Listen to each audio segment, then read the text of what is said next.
Okay, this is a continuation from when I left off.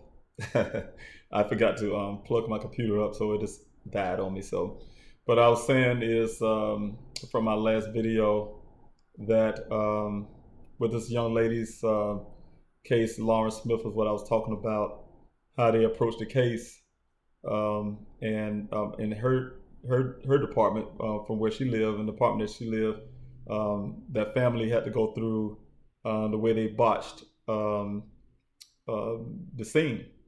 And I kind of thought about how this scene right here, when my son vehicle was found, was botched the same way by the police department, and that's because of their lack of care and the concern. That's because of their biases. In my opinion, everything is my opinion. Um, their biases to um, it may be some racism, you know, the way they approach certain things. They don't approach it in a way that they can look at something like this and put themselves in the shoes of a family, if it's their family, and there was officers investigating what they would do. What I was saying before this computer cut off on me is that, you know, I could have done a better job with this than what Buckeye have done. I can say that, you know, I'm able to put my emotions aside. I've been trained that way. I say it a lot. You know, I'm a professional soldier. I've been trained to put a mission first, and you know, I put it in my mind a long time ago when I was on the way up here to Arizona that finding my son is my mission, and you know, I aim to complete my mission. So you know, I could have done this a lot better. You know, the first thing I would have done is took pictures. I would have marked everything. You know, I would go by some of the things I just see on TV. You know, just have that kind of courtesy. I'd have been asked a lot of questions. I'm saying just the scene itself. There should be no pictures of my son's vehicle without evidence markers. They can't go back and redo it. I wish they would try to Photoshop it. That'd be right up my alley. Yeah, because I would expose them. So they can't go back and redo the scene. Just look at that. And this picture right here, that is from the Buckeye Police Department. That's one of the pictures they gave me. So you look at that. You see one evidence marker out there. There ain't none. Cause they don't give a damn. Not one. So when you look at that kind of stuff, um, then you can fully understand where I'm coming from. Because anytime that a person like myself can look at that and say, "Hey, I could have done a better job," then let you know the people who's supposed to be trained and to do that job haven't been doing their job, and that's hurtful because um, of, like I said, that Lawrence Smith case, and even like Jelani Day, Miss Day, she's still suffering. This woman didn't deserve that when she have her son, her young, very intelligent son at that, very promising on doing a whole lot in for his family, his society, for himself. You know, found murdered. They say they want to say the man was murdered and found murdered in some away from that campus in a lake. The man was murdered, and so and they want to do the same thing like this lady's case, Lawrence Smith. Say, like Lauren, oh, it was an accident. She ingested stuff on her own and took too much. But the lady never did drugs in her life. But yet somehow this time she decided to take some bunch of drugs. Come on now. Um, they had suggested that Jelani Day did this himself, but the man knew how to swim. That's the mama say. It's kind of ironic to me how I was out there telling people that my son loved his family, but they care about what the worker said that he did, what he said that several days before or something, or what he was acting like several days before, or what some dude that only knew him for a few minutes at a well site has to say, but then don't include what the family had to say though. That's the whole point. They let you know their biases. In Lawrence Smith case, the family saying one thing and the police saying another, and they still sticking by that it's some kind of accident. Jelani Day mother, um, he not a swim, but yet they try to say he drowned or something out of the other. I think, if I'm not mistaken. So the whole point is, I'm saying, and why would he taking his taking his clothes off and things like that. So it's so much stuff it makes me angry, and I just keep looking at it over and over again. It's the same pattern. And then when people, I don't know how some people feel, and I really don't care.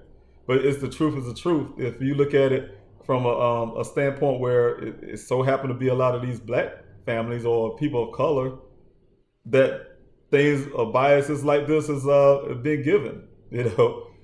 My son is not somebody who don't love his family, and as that Detective Biffin suggested that he probably left us to become a monk, join a monastery. What kind of stuff is that? I mean, what is that? That's biases. That's some kind of way I even hear it in the public. You got some people out there that would suggest that me as a family, oh, he knows his son is has some mental issues or whatever. Like, you can make all the opinions you want to outside of my family. First of all, you're not in my family. You don't know anything about my family. You don't know anything about my son. You wasn't there when he was a baby. So they can make all the opinions they want to out there. And for people to go out there and they say things, it's offensive because they don't know. They don't know Daniel like I know. I'm not saying that I know Daniel would not do this and do that, because when we get grown, there's a chance that we can do it. But I have a great idea, a better idea than the police department would or anybody else, what my son would and would not do. And for people to say, hey, yeah, he's out there, some kind of way they try to make him a victim of his own circumstances, and that's what I hear. And let's say, even so, let's say my son somehow was a victim of, he somehow wrecked his vehicle like this.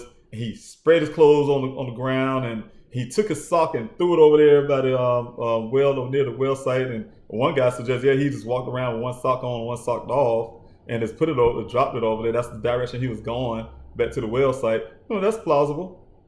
Yeah, but let's say all of that. Then what?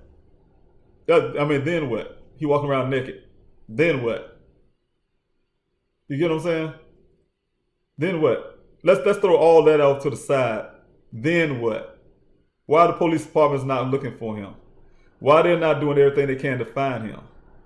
Why? Because at that point, if you're saying that he had a brain injury and he must have walked off and all this stuff, would he be an endangered person at that point?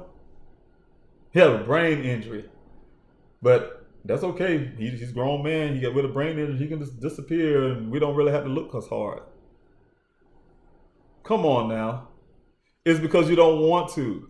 Because he's a black male, and it's not that important to you. It's not your own child, and it's not important to you. So it's a lot of reasons why I feel they did done. I don't know which one of those ones I just listed is, but it's one of them. And they're not doing it because the evidence, they're not doing what they need to be doing. I expect for them to do I expect to see stuff done where they was having coverage, where the FBI was involved, where all these law enforcement working together. They had dogs like crazy looking for a murderer that killed that young lady in Florida, from Florida. Y'all know who I'm talking about. They killed that petito girl. That dude. They spent money. The GoFundMe money that I have, I found out. And I have, people look at that number and they say, oh, that's just money just sitting in a bank somewhere. No, I've been utilizing that money since I started a GoFundMe to keep this going, what I'm doing, trying to find my son. And that's only for what is almost going on 8 months. They took that same money that I have got off GoFundMe this far, that I've been using for months, spread it out for months now, in one day.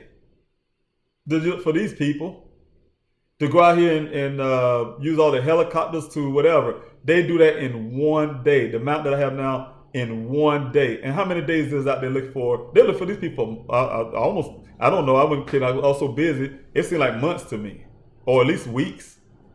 So you add that up and see how much money was spent on this family. They didn't have to go out and ask for a GoFundMe. They didn't have to go and do nothing I'm doing out on the ground begging and pleading in a way to get help. They had to do none of that. They had to go to social media for 3 months trying to get somebody to put it on a news station, trying to get some type of national coverage of their loved one. They didn't have to do that. It came to them easy, you know. But I did. I had to bust my ass. I had to bust my ass just to hear them say, "Oh, because of the Petito family tragedy, that my son somehow got that sounds crazy. You know, it really is offensive to me. It's very offensive to me because I know how hard I work. I know all the sleep I didn't get, and I thought it was because all of my hard work that my son was able to be known. I really believe that. It was my post. It was my tweet that some young lady, which I'm grateful for, took and retweeted, and it went viral. She wouldn't have got that tweet if I didn't do all that hard work trying to put it out there. Joy Reid, one of the MSNBC hosts, she wouldn't have heard about Daniel if I wasn't bugging. I couldn't get to her because her inbox is made where you can't inbox certain people, these celebrities, people I reach out to. You can't inbox them, but I hit up their friends. I hit up people they follow. Day and night doing that, working my ass off, trying to find ways to these people. But I made it. At least I thought I did. Calling these news organizations, local news, who get me in touch with people they know, and just working all kind of ways to try to get my son's name out there, and get some local coverage. All to the end of all of that to hear that people still contributed to some other family, contributed that the hard work that me as a black male did for my own child and my own son wasn't done only because they want to do a story about how they failed black families or somehow some kind of way they put that thing. I can't think of it now, but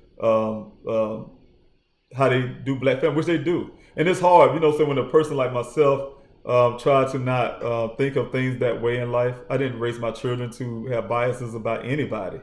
I told them to protect themselves. Don't get me wrong.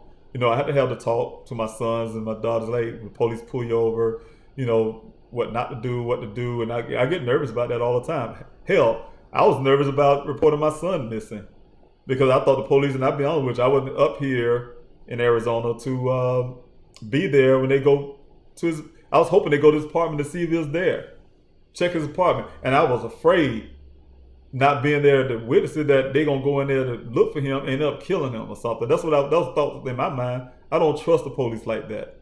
So, just because I know how they are when it comes to black people. So the thing is, I can't help but see the disparities and stuff among how they treat black families versus other families. And it slapped me in the face as much as I tried to avoid it. And try to focus on my son, try to focus on get some coverage for him to try to help find him. It'll slap him in the face all day, every day. I have tons of families of color, not just black people of color, who told me their stories, these families, and how they, to this day, nobody even know who they are. That's crazy. That's crazy to me. And they don't even have the little stuff that I have so far now. They didn't even get that opportunity to get some type of coverage at all. So I talk to these families, and it's sad. It's very sad that it took all this hard work, and just to come to the end of all this hard work to say, yeah, Mr. Robinson. I mean, this is where I'm taking it. You did all this hard work. We don't see that part. It's all about this family situation, sad situation at that. It's not the Petito family fault, and I'm not saying that by any stretch. um, it's because it's family that we now want to, I guess, talk about your son. It's sad. I don't know if that's some kind of way to try to make me feel good or something. No, it made me feel horrible. And then I felt like somehow these people was trying to pin me up against the Petito family. You can't pin me up against no family that's suffering just like my family. This is their daughters. The girl was, if I'm not mistaken, she was either 2 years older or 2 years younger than my son. I think 2 years older. I'm not sure. But the whole fact is that's their young daughter. And somehow, the question is, how you feel about they getting this? It ain't the Petito family fault that they getting all that attention. It's the society's fault for how they approach. It's the media's fault for how they approach. So it's not the family's fault. I'm glad they did get all that attention and coverage and help. They need that. They should. Everybody should. That's the point I'm making. It shouldn't just be their family. It should be every family that's going through that. The situation I'm going through and me and my family's going through. That should be the same way they approach every single person that's missing. The same way. Use these damn resources. We paying for it. Somehow they can make departments that come out with all the stuff they can't do, and these city managers or whoever talk about what they can't do, but somehow for things like military vehicles to maintain those and things like that. So